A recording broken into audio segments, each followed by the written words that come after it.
Over time, Mom also became much more involved in a variety of activities at home. But most of all, Mom taught me to dream, to ignore the limits and throw away the templates, to push myself until it hurt, until I delivered the results in whatever it was I was doing. Now, sometimes this was a little tough to take, but as I grew, I realized that my first set of basic values came from her. And one of the most useful things I learned from Mom was that what you and I in business would often now call a bias for action.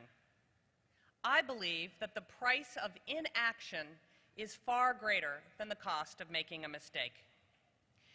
I suspect all of us in this room have made it a point to fight slowness and mediocrity.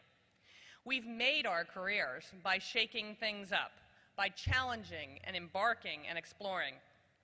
And perhaps we've done this with a little less bluster than our male friends, but we've done it with no less passion and no less determination.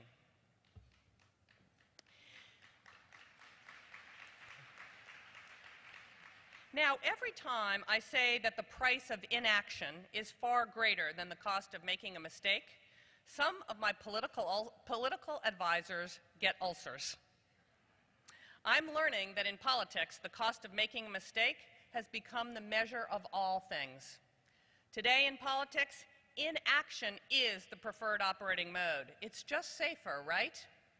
If you can get away with seeming to do something without actually doing anything, you will eliminate a lot of risk. It's the best of both worlds, except for, of course, it's wrong. And this attitude, an attitude that condones putting off the tough decisions and real leadership, is why we find ourselves in such a mess today. Over the years, Mom and life have instilled in me several more values that I stick to with a passion. Maybe they'll sound naive or simple to you, but I have found that they work. And the first one is, I believe that people are basically good. I really absorbed this lesson at eBay. eBay is an incredible example of the goodness of people, and here's why. Every single day, millions of transactions take place on eBay. These transactions involve people around the world exchanging money and goods sight unseen. This is a notion that many people simply cannot believe. I remember potential early investors saying eBay would not work because people are basically bad. They were really sorry they did not invest in eBay. But the notion of people are basically good worked then, and it still does today. For every instance of bad behavior on the net or on eBay, there are hundreds and hundreds and hundreds of examples of excellent behavior, behavior that reaffirms your confidence in humanity. eBay is a Fortune 500 company built on the power of good people doing the right thing. Just think about that for a bit, and it will make you feel really good. The second value that I learned along the way was I believed very firmly in the power of listening. Everyone has something to contribute, a unique perspective or a unique set of talents. Listening to others instead of just yourself often unlocks the door to great solutions for the challenges of business, government, and life. I also believe that we always have to be brave, and sometimes we have to be courageous, because things worth doing are often hard. Sometimes the situations we find ourselves in are downright daunting. I can tell you, you may remember on June 10th of 1999, eBay went down what we called in technology hard down, meaning there was not a sign of life on the entire website, was hard down for 22 hours.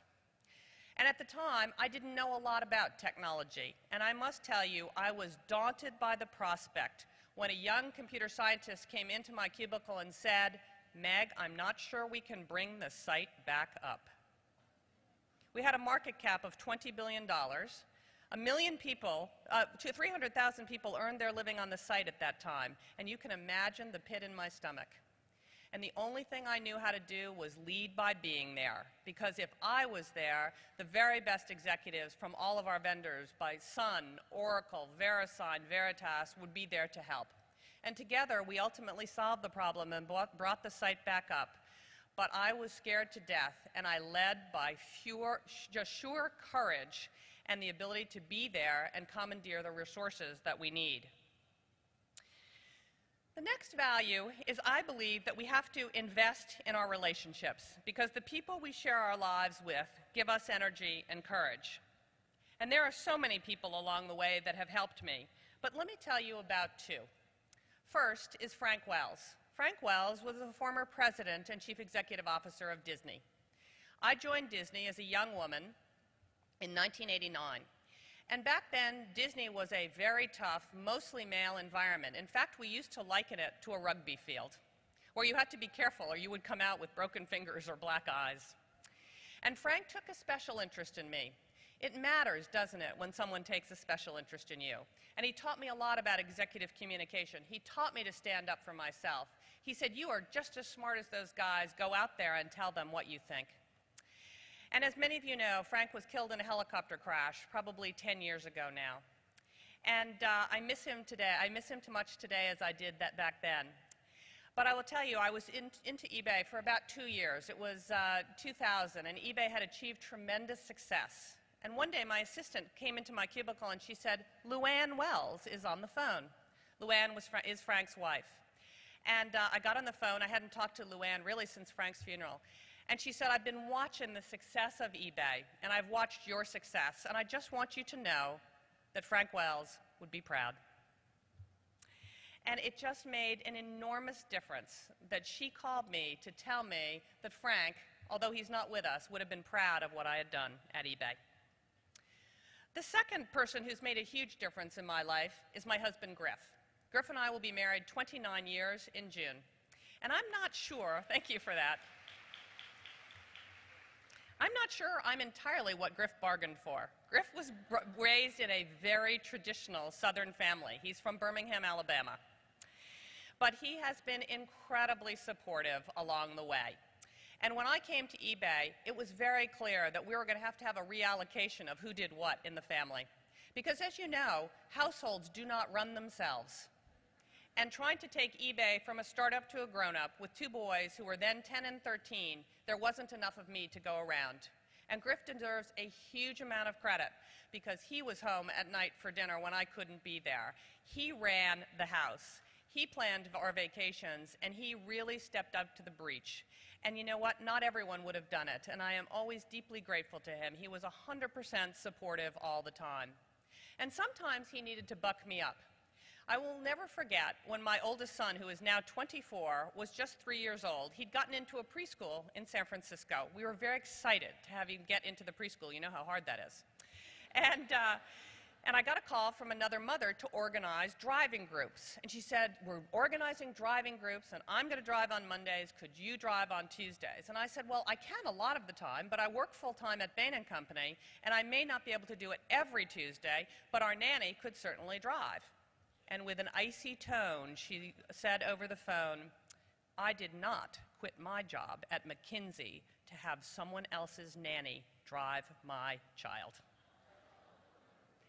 And I have to tell you, if it hadn't been for my husband who came home that night and said, "Meg, do not worry about it. You keep on doing what you're doing." But I must tell you, it took me 6 months to recover from that phone call. The next thing I'd like to talk about is I believe that nothing is worth doing if it compromises your integrity. Like all of you, I have been appalled in recent years, and especially in recent months, by the amount of greed, selfishness, thoughtlessness, and downright corruption that has crept into so many of our public and private institutions.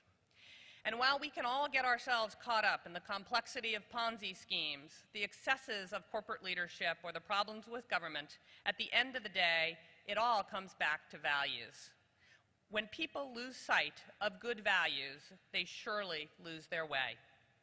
And one of the best pieces of advice I give young executives today is never, ever stay in a job or an organization that asks you to cut corners or bend the rules. You should run, not walk away from any company or organization that asks you to compromise your integrity.